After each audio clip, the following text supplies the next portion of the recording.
लोकांचा असाही प्रश्न होता की घरामध्ये कोणत्या फ्रेम लावू नयेत.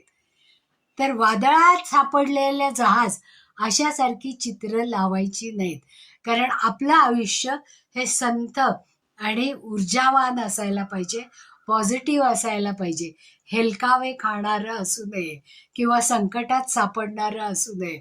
म्हणून संकटात सापडलेलं जहाजाचं चित्र किंवा लाटांवर हिंदोळे जोरजोरात घेत आहे असे जहाजं नको आहेत. त्याचप्रमाणे खूप दुःखी रडणारी मुलं किंवा अगदी बारीक अंगकाठीने असणारे भूकबळीसारखे चित्र, ही चित्र घरामध्ये असू नये. रडणारी किंवा एकांतात असणाऱ्या स्त्रियांची चित्र किंवा एकटी स्त्री जी खूप दूरवर वाट बघत बसते अशासारखी जी चित्र असतात ती दुःख आणि विलाप आपल्या आयुष्यामध्ये आणतात. तर अशी चित्र आपल्या घरामध्ये अपेक्षित नाही आहेत.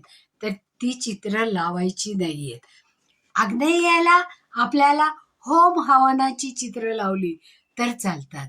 दिवे किंवा समयांची आरास असलेली, कारण कितीतरी समया आणि दिवे यांची उत्कृष्ट आरास असते पहा. अशा आरास असलेले फोटो आग्नेयाला लावलेले चालतात. किंवा पणत्यांची जी रांगोळी असते ती आग्नेय दिशेला लावली तर चालू शकतात.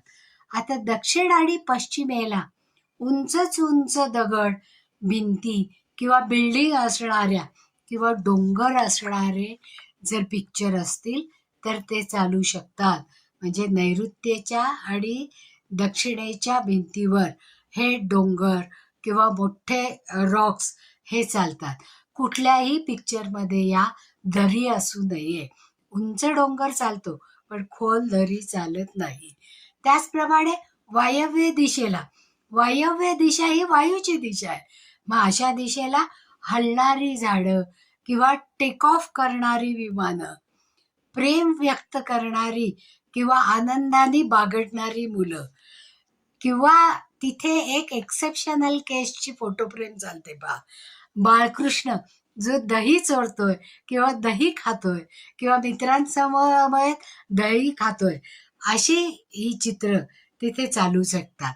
त्याचप्रमाणे वेगवेगळ्या रंगाच्या फुलांचे ताटवे हे वायव्येला चालू शकतात.